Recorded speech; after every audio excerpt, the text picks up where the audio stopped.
When my best friend was sadness, you came in, pushed the darkness away as you did, and brought me a brighter day.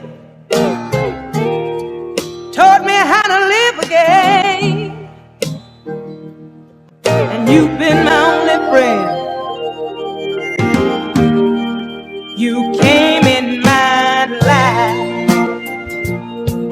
when I had nobody. You gave me somebody. Took this old heart of mine, dusted it off, yes you did. Gave me something to live for. Oh, now you wanna leave, now you wanna go, now you wanna go. Oh, oh, oh, oh. Leaving your footprint, leaving your footprint, footprints on my mind. Yeah. How can I get over? Strumming my pain with his fingers, singing my life with his words, killing me softly with his song, killing me softly with his song, telling my whole life with his words, killing me softly with his song.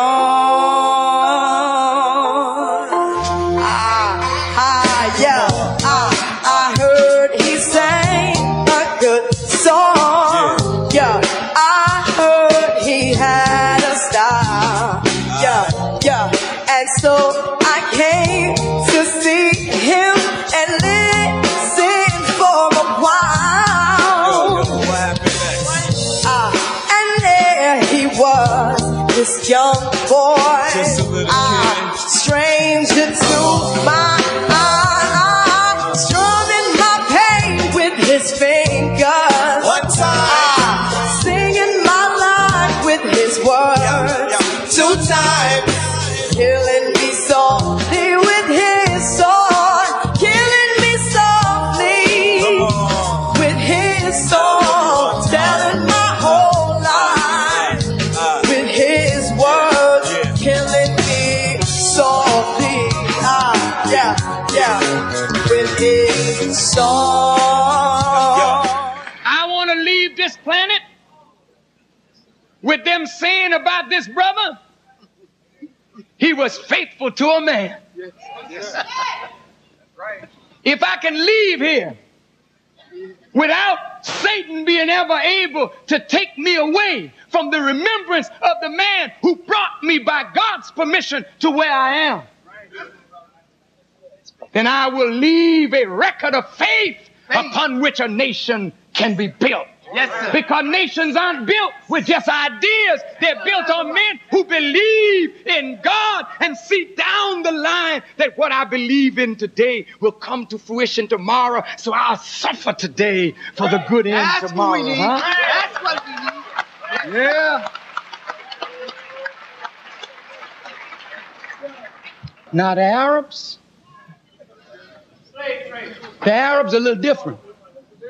The Arabs know that if they admit that a messenger has come up among us, that means that the Qibla, or the focal point for the religion, will switch from Mecca to the west where we live.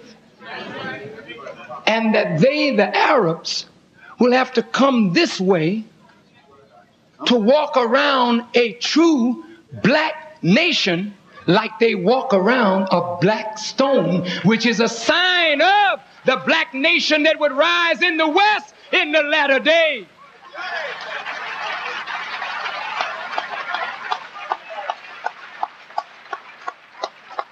And deeper than that is that there is a racism in the Arabs that won't permit them white Arabs to bear witness to a black Muhammad. But there is in you a love of truth that will cause you to bear witness to a white Muhammad. Think about that, man. Think about it, brother. Listen. I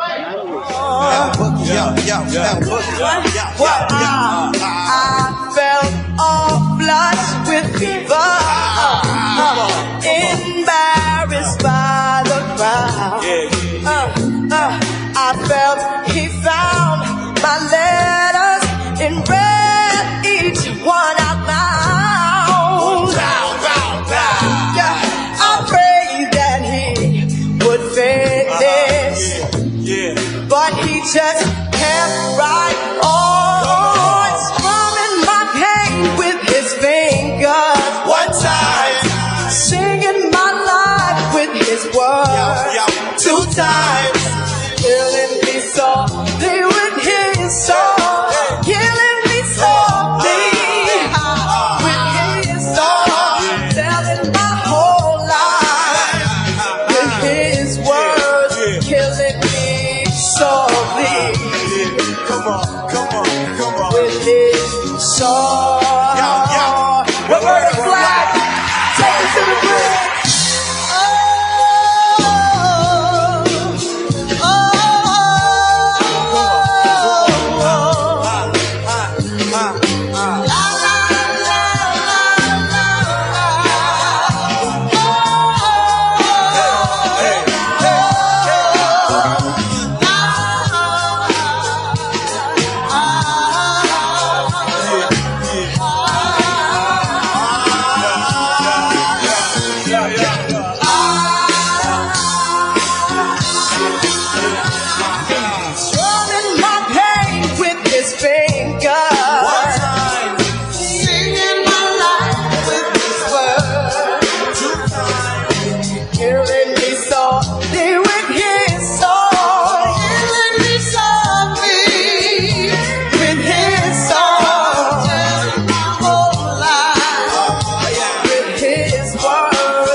Do you want total separation or eventual assimilation with American culture? No, sir.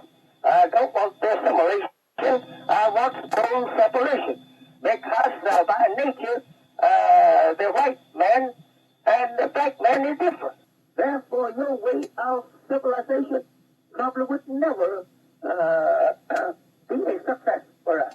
Well, at this moment, what are some of the principal aims or intentions of the Muslims? That is some of the principal things and purpose that we are talking on now. And the main thing is that we want to be separated and go for our own self.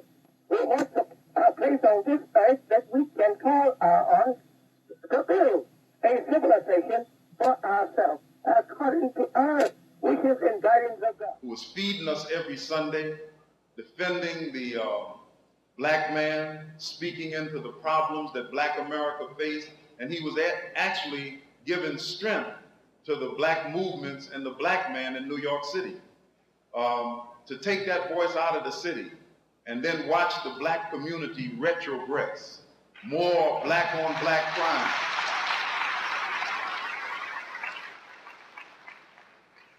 More police brutality. You know, the enemy looks at us like this. If there's no strong voice and strong force, so you can have a strong voice, but if you don't have some men and some power to back up that voice, you have nothing. Right. But when they saw the ranks of the FOI depleted and decimated, and they saw the women's class taken away, they saw the brothers go back to the street. I mean, we witnessed 5 years of the destruction of the Nation of Islam. All praise is due to Allah. Look, let me say this. As a brother who has been in the mosque in New York for almost 20 years, I don't live here now, but this is my home. And I've watched men come out of jail and out of the streets, and I've watched faggots come out of colleges. And not that I'm down in the colleges, but I'm talking about brothers who had education going to bed and had had so much of it that they had become effeminate with it. I watched them come into Islam and become strong men. I watched brothers who had been shooting dope for 20 years clean up under the teachings of the Honorable Elijah Muhammad.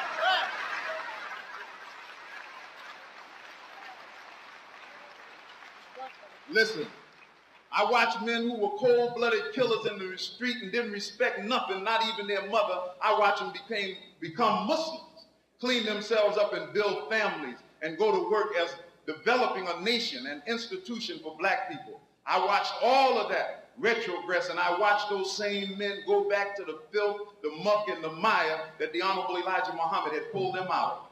I was walking the streets of Mecca with Minister Farrakhan, trying to get him to see the madness of this new direction that had us all tore up. And I heard Minister Farrakhan in Mecca say, look at the condition of the black man, even in the holy city of Mecca.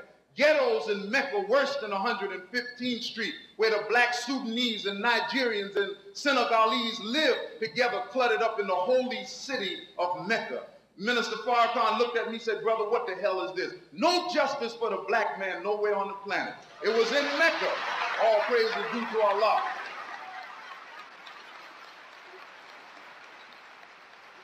It was in Mecca that Minister Farrakhan was formulating in his own mind and his heart. He said, I can't walk this way. I can't defend America and send young black men off the war to die for a country that has not given us any justice. I can't stand up.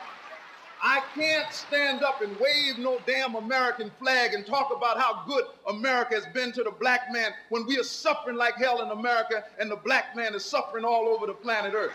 No, so the brother said, my life, he said, when I became a Muslim, I came into Islam to help the black man. Humanity is one thing, but let me help my people first. And if I got, listen now, listen up.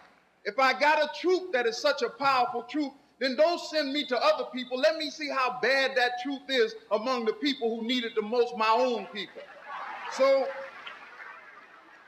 Brother Minister Farrakhan made a decision, and after coming back to the States and talking to a brother who Allah had blessed to see what was happening, he made a decision that he was going to stand up for the Honorable Elijah Muhammad and what he spent 43 years of his life teaching. We watched his 46 schools close down. We watched the beautiful University of Islam that produced flowers. We watch them go back to the street. Now they out there shooting dope and running around in the streets right now. We watched all of this happen, so we knew it was time then to bring back the teachings of the Honorable Elijah Muhammad. All praise is due to Allah. So,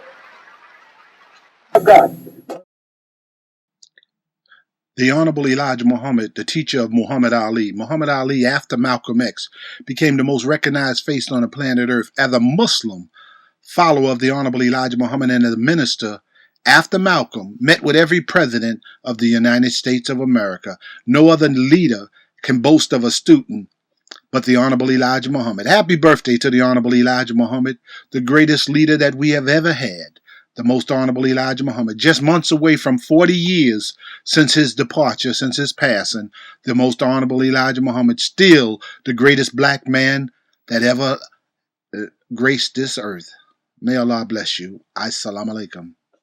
Teach the teachings of the Honorable Elijah Muhammad. They gave me a little booklet called The Roots of Black Muslims in Azania. And they said a brother came through there, and they described him to me, bald head. That's how they described him. They said, where is he? He said he really shook South Africa up. And the roots of the black consciousness movement in South Africa, because of his work in teaching the teachings of the Honorable Elijah Muhammad among the brothers and sisters there, their roots or their springboard came from the teachings of the Honorable Elijah Muhammad. They say we still are listening to his tapes. We've made copies and they're still circulating in South Africa. Do you know him? I said, they said, I think his name was Rashidin. I said, his name is Khalid Abdul Muhammad, Dr. Khalid Abdul Muhammad, and he's now the national spokesman for Minister Louis Farrakhan.